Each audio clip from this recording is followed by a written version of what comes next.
3 wins. What was Isaac's punishment for dunking on you the other day? That's coming during Christmas. I told him, careful, man. Santa may not have as much stuff in his stocking. What do we got? What do you got? Joseph? Or do you go by Joe? Joey. Yeah. Joey. Yeah. All right. So first off, obviously, the last 2 weeks being able to see how the front court with Nolan and Steve has been able to go. A high note here with Butler. How have you seen that grow over the last 4 games? Well, I think the obvious one is Steve being more aggressive and more consistent, like he was on Saturday. So I think from all the games, all 4 of them, starting back with Michigan, there's things and different things that we've taken from every game. And that's not just the front court, that's team-wide. Things that we've learned that we have to be better at, things where we can accentuate some of our strengths, I think, which what we did a little bit better job of on Saturday in Indianapolis. But you're constantly learning and trying to move the needle, so to speak, and get better. And I think by playing the competition we have, it's put us in those situations where you're gonna learn a lot about yourself individually and collectively as a team, and most of the time you usually grow and figure things out faster when you face a little adversity. So all is not lost. I think those games were good for us, and now we have to use those experiences and keep moving forward. Going back to first possession of the last game, I think Steve you guys got Steve the ball. Was that intentional, or was that something you told the guys, hey, we want to get him going, or was that something that the guys, just knowing they wanted to see him get going, kind of took upon themselves to make happen? All of the above. I mean, we called it.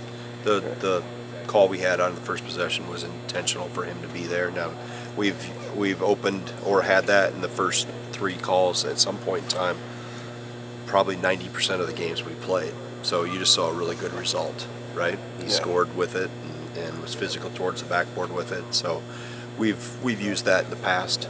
It's typically in the first series, so that I usually call 2 to 3. I script for them.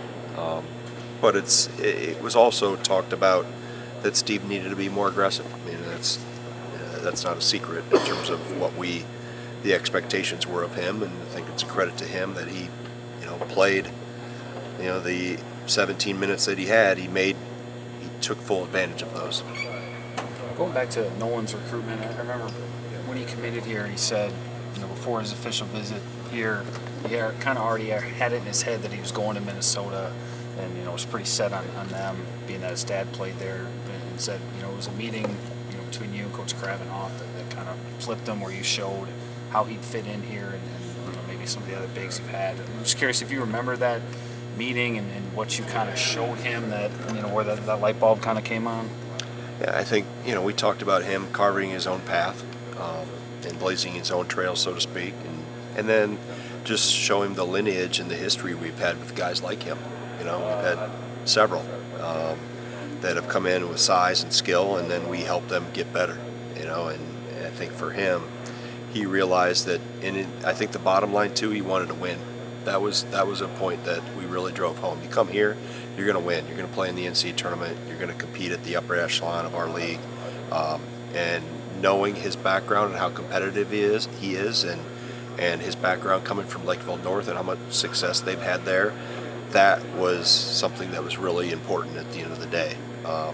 Winning mattered, and we want those guys that matters. It has to be in their in their top. Maybe it doesn't have to be the most important thing, but it better be something that they talk about in their top 2 or 3 most important things on why they want to go, where they want to go. I've said it time and time again, he's nowhere near his ceiling, but when he has plays like against Illinois and Butler, where he catches on the 3-point line, gets a guy in the air, and he's at the rim, and 1 or 2 dribbles, you kind of sit there as a coach and go, wow, sometimes the things he can do. Yeah, I've seen him do more things in practice than what everybody's seen in games yet. So for me, it's not surprising because I've seen it before, and you realize what the ability of a guy like that is. That's why we recruited him so hard, because we envisioned what he could be if he went to work at it, and he's just still scratching the surface in terms of what he can become as a player. And sometimes it's more about who the kid is rather than the talent. What did you know about him and his background that made you believe he was going to put the time and the work in to eventually claw away at that ceiling. Yeah, he's competitive. I think you look at him. I mean, he's a little better now physically when you look at him in terms of definition. That's starting to come, but I've always known he was really competitive, and you realize how, I remember his dad when he played at Minnesota, completely different player, but it had an edge to him, played really physical. The league was much different then, where you could beat each other up and nobody would care. He was part of that era in the 90s. So I've always known Nolan had an edge to him. You can just tell by looking in his eyes. He's got a chip on his shoulder, and it was just a matter of igniting that chip. And quite frankly, when we finished the year last year and came back from the tournament, I met with the team because we all knew what was going on with the world of college athletics, that the portal and NIL were going to be, a player. So I said, we're not going to ignore the elephant in the room. Let's go right at it. So I need to know, by a certain date, if you're back, anybody's back. And this is all 17 guys. And everybody left the room. Nolan walked back in and goes, Coach, I'm coming back, but I want to fight for the starting spot at this 4 next year. That's my goal. That's what I'm going after. I said, all right, Tyler's graduating. It's an open race, but you got to put the time in to go get it. So I'm not going to hand it to you. You're going to have to earn it. And he's done that. He had a goal in mind last March and a mission he wanted to be on, that to utilize this experience he got as a freshman to build upon that and come back and do what he's been doing so far this year. Steve said something on Saturday about, coming into this program, you want to leave it better than the way you found it. What do you think that says about the guys that you have in your locker room when you have goals like that? Yeah, I mean, it speaks to the character. And you don't come through times of adversity without having high character people in the locker room, and that's intentional in terms of how we recruit. I think we attract people that are like-minded. They always say you're going to get who you're going to get through the recruiting, because there's certain personalities and mindsets that are attracted or repelled to a program. So having him say that as a fifth-year guy, when fifth-year guys sometimes could be in their own world thinking about themselves, he's still thinking about how he can help make this program better now, but also as he leaves, whenever that happens in the spring. So that's a credit to him. He's always been a team guy. He's always been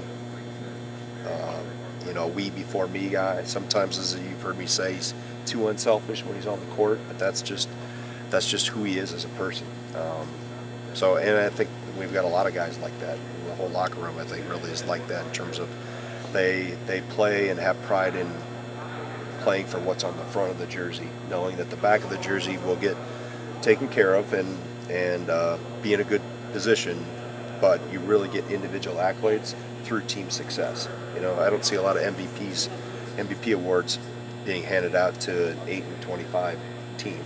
So they understand if we have success, the individuals will be recognized. All right, Coach, serious question. Yeah. Best Christmas gift you've ever gotten? Max said, what did he say? Xbox One. I forget. Yeah, I'm not a because I was like gamer. Atari. Yeah, Atari. Atari way back in the day. Yeah. And television Yeah, was my I played game. Pac-Man and Donkey Kong. All that and- stuff. So yeah. the best one that you and Frogger. Jeff had to fight over, Cooper, your brother Cooper. Yeah, Cooper. Yeah. What did you guys fight over man. back at the Gard household? Well, we were far enough in age difference that we weren't in the same same time category, so to speak, of what was popular. So, I've had so many great ones. I never got a puppy. I always wanted a puppy for Christmas. I never got one. I got teased that I was going to get one a few times, but it never happened. It didn't happen until I became an adult where I could actually get my own dog. I've had so many good ones. I mean, it's been my favorite. From when I was a really, really little kid, my uncle was a big snowmobiler, and I love snowmobiling, except my day job gets in the way right now. We don't get any snow down here anymore like we used to in the 70s and 80s. But I got this inflatable snowmobile, and I was like 4 years old, and I still have pictures of me on the inflatable snowmobile. That when I couldn't actually go ride around with him, he gave me the next best thing that was an inflatable toy. So I don't have it anymore. I have no idea where it is. I probably poked a hole in it when I was probably 5, and my mom threw it away. But dog that you wanted, or the puppy that you was that the first dog that you ended up getting? No. My dad always had hunting dogs when we were growing up, so I could always claim part ownership, but I wasn't the real owner until we have the one that we have now that we've had for 8 or 9 years. So. With Detroit, are there any like Michigan State similarities? Yeah, there are some. Yeah, obviously Mark has been there on 2 different occasions. There are some things. I see some tendencies offensively, and I know they've had to deal with some roster shuffling here lately, and I know they play again tonight. But there is some things offensively in terms of some patterns that I recognize that I see. But they're doing some things with some 3/4 court pressure and a little bit of zone that Michigan State doesn't do. So there's some, but it's not a complete replica of Michigan State. How would you describe Kamari's impact on the offense? Well, I think we've had really 3 guys here that come off the bench for us, and not that Xavier hasn't done a good job. It's just that it's ironic that it's 3 guys that are returning in Kamari and Carter and in Jack Janicki that really have found their roles and what this team needs from them and excelled in the role and embraced their role. So I think the thing for Kamari is he's really comfortable and excelling in his role, and obviously that role's grown. We talk all the time about remember where you were when you first transferred from Green Bay, and I had a hard time putting him on the floor because everything was 100 miles an hour and out of control, and ball was flying everywhere, and we had to learn a few things. So for him to make the improvements he's made and grow how he's grown, and then really embrace his role of being that spark plug, for us off the bench, he changes the tempo of a game on both ends of the floor. So and he really enjoys coming in and giving us that shot in the arm. And I think Gilly and Jack do similar things, albeit different roles, but all 3 of them really enhance us when they come on the floor. How has he evolved as a leader over the years, Kamari? Yeah, I think experience is always the best way to grow leadership. You have to be here and have done it. You can't talk about things that everybody else is supposed to do when you don't do them yourself. So typically leadership falls in the laps of older guys just because they've been here and have done it more and have some street credit, so to speak, with their teammates. That's the thing. You have to have credibility with your teammates before you can really open your mouth and get any mileage out of it to really have an impact. So they see how Kamari works and how he plays, and obviously his experience. He is a voice. He's an important voice. I hear him all the time at the end of practice, huddles, locker room stuff. He's very positive, but he also sends direct messages to the group and individually too. He's not afraid to call somebody out and then rally everybody together. Coach, would you say the experience from like Steven Crowd, Kamari McGee, Max Klessman has been a strength for you guys even through the 3-game losing streak and bouncing back against Butler? Yeah, I think there's no doubt. I mean, you lean into experience when things are going well, and experienced players have just that, a lot of experience. So they've been through highs and lows. You're not going to have a clean slate or a smooth highway all the time. You're going to go through struggles individually, like Max has gone through, and every shooter has. You're going to go through ups and downs as a team. But I think when you have leadership and older guys that have been through it, they understand it's not a time of panic.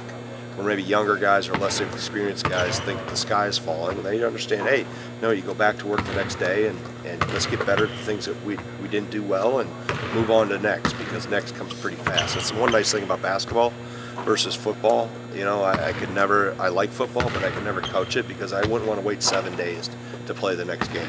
We were able to turn the page pretty fast, and if you got a bad taste in your mouth, you get it out pretty fast. So the older guys have done a good job of that.